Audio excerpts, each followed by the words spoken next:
Jim Crow 2.0 is about two insidious things: voter suppression and election subversion. It's no longer about who gets to vote. It's about making it harder to vote. It's about who gets to count the vote and whether your vote counts at all. It's not hyperbole. This is a fact.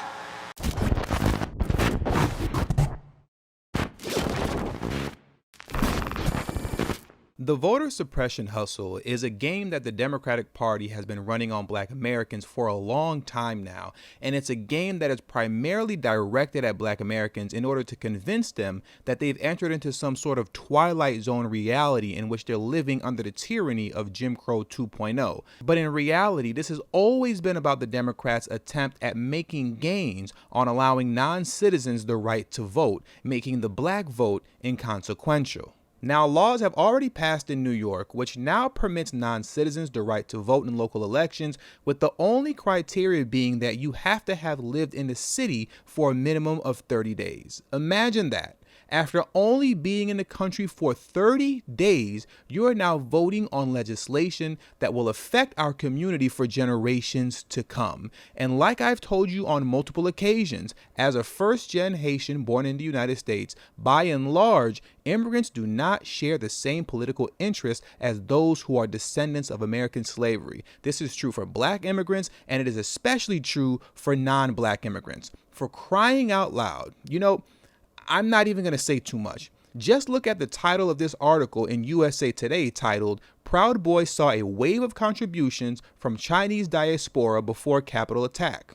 Brothers and sisters, they're not even in the country yet, and they're sending thousands of dollars to organizations that virtually oppose everything you stand for. And now you're telling me that after 30 days, non-citizens are allowed to vote?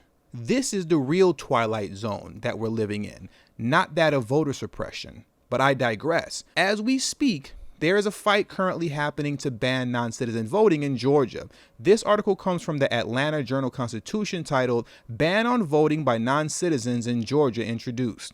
A resolution introduced Monday would make the state's ban on voting by non-citizens part of Georgia's constitution. Senator President pro tempore Butch Miller, a Republican candidate for lieutenant governor, proposed a constitutional amendment that says only U.S. citizens who are residents of Georgia are allowed to vote. State law already prohibits voting by non-citizens. The election year proposal would put the question on the ballot for voters to decide. It's the latest attempt to prohibit voting by non-citizens after similar legislation in previous years have failed to advance. Let me make myself very clear.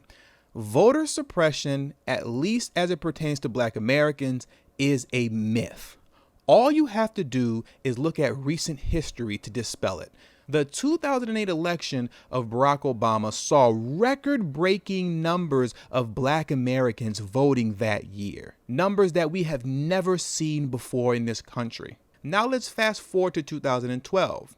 And what I have here for you is a video from a decade ago in 2012 of Al Sharpton doing a live on-air media training session with our great Black leader, Tamika Mallory, in which they're discussing the importance of Black voters being educated on the need to know about voting in order to avoid falling into the traps of voter suppression laws. But what I want you to pay attention to is to how the conversation shifts to how Hispanics are possibly being targeted by falsely being deemed non-citizens.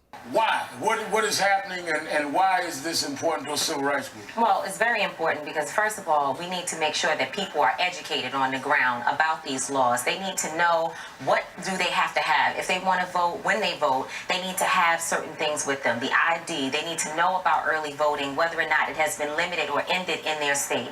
So National Action Network is going on a national tour in 20-plus cities across this country in the states where these laws are being applied. We also started a 100,000 member drive, a campaign where the resources from the drive will help us to deploy people into these states to make sure that folks are educated on the ground. We need to make sure that there are new voters being registered and that they have the information that they need so that there is no excuse for why they cannot be a part of the political process. We need to make sure that, again, people know exactly what they have to have, how they can organize their own community to go out out and be, again, not disenfranchised. So we need to make sure people know what they need.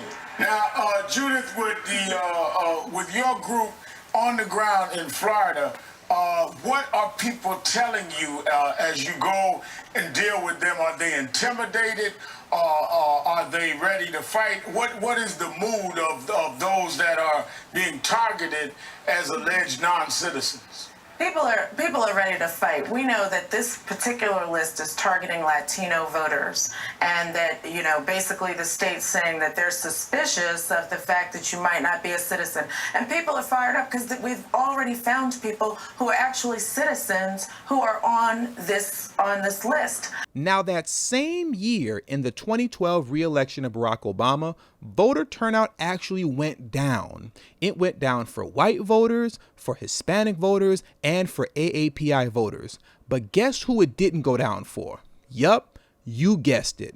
This article here is from Brookings titled "Minority Turnout Determined the 2012 Election." And this title actually should be changed to "Black Turnout Determined the 2012 Election" because already the Census Bureau reports trumpeted the historically noteworthy finding that black turnout rates in 2012 exceeded that of whites for the first time. This in an election when white turnout declined significantly and Hispanic and Asian turnout inched down modestly from 2008.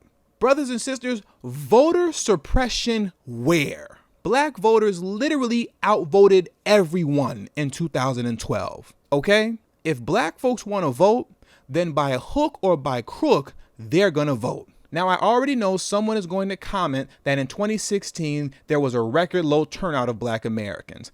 And that is true. But why? Because black Americans had almost a decade of Barack Obama piggybacking off of the history of black struggle in America just to get the black vote to put into law legislation that exclusively met the specific needs of every group in America except for black Americans. So yes, there was a record low turnout, as there should have been, but this had nothing to do with voter suppression and everything to do with black Americans making a conscious decision to sit out after being duped by Obama. But if you let Stacey Abrams tell it, voter suppression is worse now than it was in the 1960s. You've suggested that voter suppression is more insidious now in 2019 than it was even in the 60s. How so? We have always struggled with voter suppression, but what's happened in the last 20 years is that it's gone underground. It's no longer hoses and laws that say you cannot vote. It is this insidious nature that says it's race neutral, that we're just putting in these laws in place for everyone, but we know that it has a disproportionate effect on the communities that have long been marginalized. In the last presidential election, there was a decrease in black voters for the first time in 2 decades. Your initiative obviously is to make sure people can vote. How do you make sure they show up at the polls? In America, we can choose to vote or not vote. Good candidates give you a reason to vote, but good government makes certain you can cast that vote. And what I take exception to is that we do not have people in government who are living up to their obligations. In fact, they are thwarting the will of the people by denying them access, and that's just wrong. Because the Democrats are dishonest, wicked, deceitful liars, framing the argument behind all of the trigger words that get black folks all riled up, like Martin Luther King, Civil Rights Movement, and Jim Crow, is the very reason why you get no support from me and should not get any support at all whatsoever from black Americans across the country. The Democrats are liars. Voter suppression is a myth. And you know, to be honest, normally I'd close out a video like this by saying, come back to me when you have legislation that is exclusively for the black community concerning closing the racial wealth gap between blacks and whites. But to be honest with you, even if they did say they would bring forth such legislation, I wouldn't believe them. I really wouldn't at this point. The only real solution that there is to raise up your own candidates like Marcel Dixon, who's running against Jim Clyburn for South Carolina's 6th District congressional seat. But if we're not raising up our own candidates, then to be honest, we're just spinning our wheels here, talking on the internet. And if that's all we're doing, then we deserve everything that we get, or don't get for that matter. So with all that being said, that does it for today's video. Please make sure you hit the subscribe button as well as the bell notification next to the subscribe button so you can be notified whenever I release a new video. All social media links will be pinned in the comment section below. Please make sure you text tdhiphop to number 33222. That's tdhiphop to number 33222. That way you'll get a direct text notification whenever I release a new video, but it also serves as a protection plan for myself in case YouTube ever gives this channel the axe. I'll be able to send you a direct link to where you can find me next. And last but not least, for those of you who have a love and appreciation for the work that I put in on this channel, the number one way you can show your support is through Patreon. For only $3 a month, that will help put me in position to take TD Hip Hop Media off of YouTube. Remember, the goal is not to grow big on YouTube, but to grow independent of YouTube. And for those who have issues with joining Patreon, you could also hit the join button that's next to the subscribe button, and that way you can become an official channel member for as little as $3 a month as well. And lastly, if you have not already, please make sure you join the emailing list. There is no way that I can go independent of YouTube if I cannot take the audience with me. And the link to that will be pinned in the comment section as well. Thank you for your time, and until the next video, peace.